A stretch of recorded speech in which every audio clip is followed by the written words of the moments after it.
नमस्कार दोस्तों। आप लोगों ने बहुत सारे विमान हादसों या कह सकते हैं एरोप्लेन क्रैश के बारे में ज़रूर सुना और पढ़ा होगा। कई सारे विमान हादसे तो ऐसे होते हैं जिनका क्लियर कट पता होता है कि आखिर ये दुर्घटना कैसे हुई, कितने लोग मारे गए और इस दुर्घटना के पीछे कौन जिम्मेदार है। लेकिन इस दुनिया में कई ऐसी दुर्घटनाएं भी होती हैं जिनमें हवाई जहाज का कुछ पता नहीं चलता। ये जहाज अचानक एटीसी मतलब एयर ट्रैफिक कंट्रोलर के रडार से गायब हो जाते हैं। ऐसे में एटीसी द्वारा ये मान लिया जाता है कि हवाई जहाज शायद किसी दुर्घटना का शिकार हो गया है या फिर इसके इंजन में कोई प्रॉब्लम हो गई है जिसकी वजह से ये एटीसी के रडार से गायब हो गया है। तो दोस्तों, हवाई जहाज का दुर्घटनाग्रस्त होना या फिर गायब हो जाना ज़्यादा हैरानी वाली बात नहीं है, क्योंकि ये अक्सर या बीच बीच में होता रहता है। लेकिन अगर मैं आप लोगों को एक ऐसे हवाई जहाज के बारे में बताऊं जो एक दिन एटीसी के रडार से गायब हो गया, मतलब इसने एक एयरपोर्ट से टेक ऑफ किया, उसके थोड़ी देर बाद एटीसी के रडार मतलब एयर ट्रैफिक कंट्रोलर के रडार से अचानक ये हवाई जहाज गायब हो गया। उसके बाद एटीसी वालों को लगा कि शायद ये कहीं दुर्घटनाग्रस्त हो गया है। इसकी बहुत ज़्यादा खोजबीन हुई लेकिन इसका कुछ पता नहीं चला। और फिर अचानक 35 सालों बाद जहां पे इसको लैंड करना था, 35 सालों बाद वहीं उसी एयरपोर्ट पे ये लैंड हो जाता है। तो दोस्तों, ये बात आप अगर सुनते हो तो आपको लगता है ऐसा थोड़ी ना हो सकता है। कोई जहाज अगर एक जगह से उड़ान भरता है तो वो 35 सालों बाद जहां उसको जाना है वहां 35 सालों बाद क्यों पहुंचेगा? ज्यादा से ज्यादा 18 घंटे, 20 घंटे, दो दिन, 3 दिन, इतने दिनों में पहुंच जाएगा। लेकिन दोस्तों, ये फ्लाइट 35 सालों बाद अपने डेस्टिनेशन पे पहुंचता है और जब सिक्योरिटी वाले इस एरोप्लेन के अंदर जाके देखते हैं तो उनके रोंगटे खड़े हो जाते हैं। उनको अपनी आंखों पे विश्वास नहीं होता कि आखिर उन्होंने क्या देख लिया एरोप्लेन के अंदर।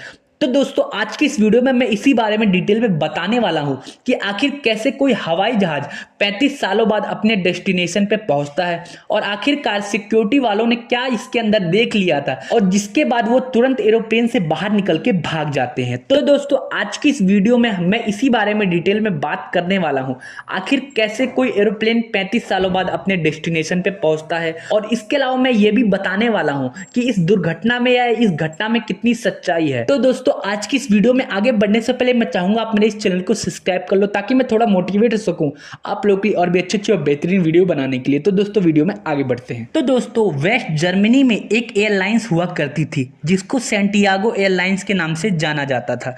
यह बात है 4 सितंबर 1994 की, जब सैंटियागो एयरलाइंस का एक हवाई जहाज जिसका नंबर EW513 था, यह वेस्ट जर्मनी के एक छोटे से हवाई अड्डे से 4 सितंबर 1994 को उड़ान भरती है और इसको ब्राजील के एक शहर ओटो एलगेयर एयरपोर्ट पे जाना था। मतलब कि हम कह सकते हैं इसने वेस्ट जर्मनी से उड़ान भरी थी।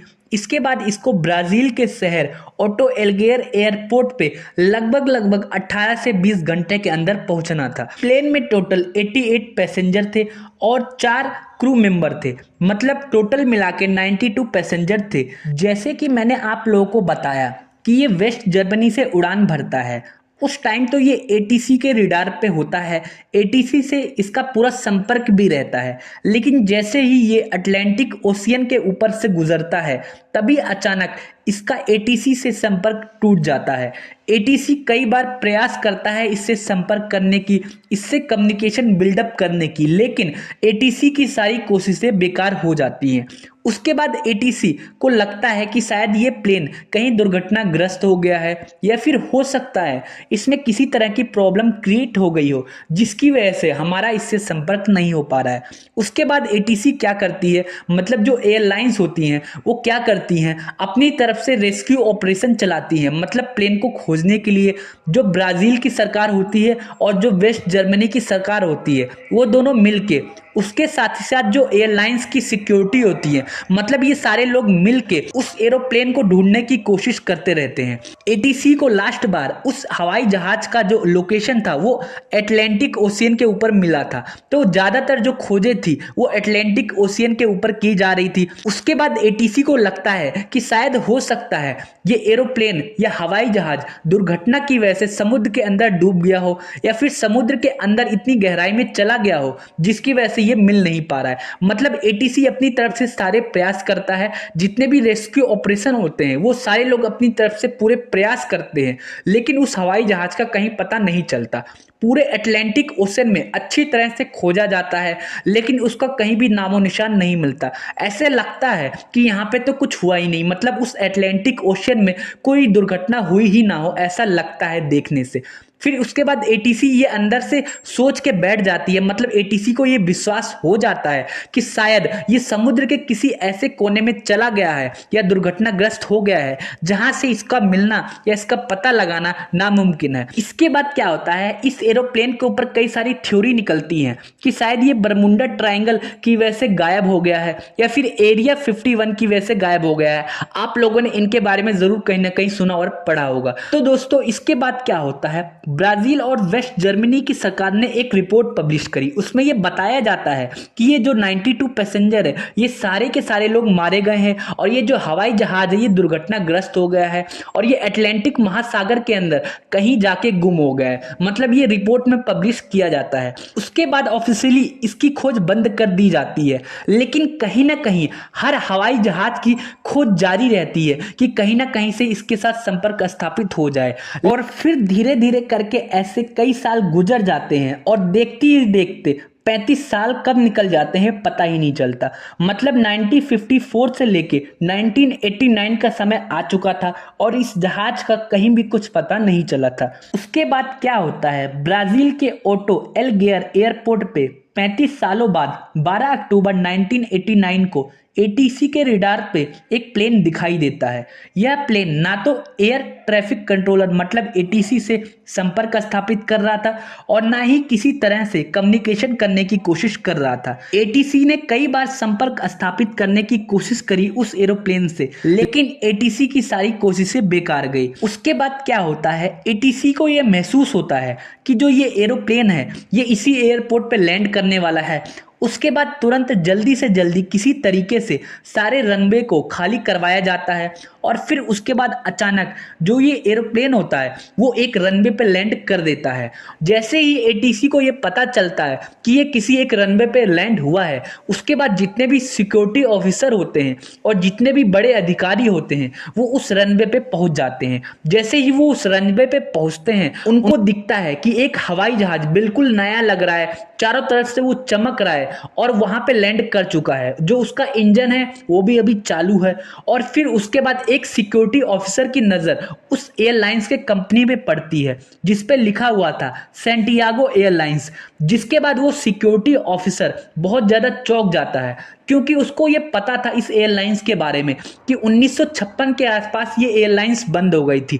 मतलब 1994 के आसपास ये दुर्घटना हुई थी जब EW 513 हवाई जहाज जो था ये गायब हुआ था। उसके 2 सालों बाद ये एयरलाइंस बंद हो गई थी। फिर उसके बाद जो सिक्योरिटी ऑफिसर होता है वो बड़े अधिकारियों को बताता है कि ये एयरलाइंस कई सालों पहले बंद हो गई थी, तो कैसे इस एयरलाइंस का हवाई जहाज यहाँ पे लैंड कर सकता है। सारे सिक्योरिटी ऑफिसर बहुत ज्यादा डर जाते हैं कि कहीं कोई आतंकवादी हमला या कोई और चीज तो नहीं हुआ है। उसके बाद क्या होता है, सारे सिक्योरिटी ऑफिसर को अलर्ट कर दिया जाता है और जो बड़े अधिकारी होते हैं वो सिक्योरिटी ऑफिसर्स को बोलते हैं कि इसको किसी तरीके से खोला जाए।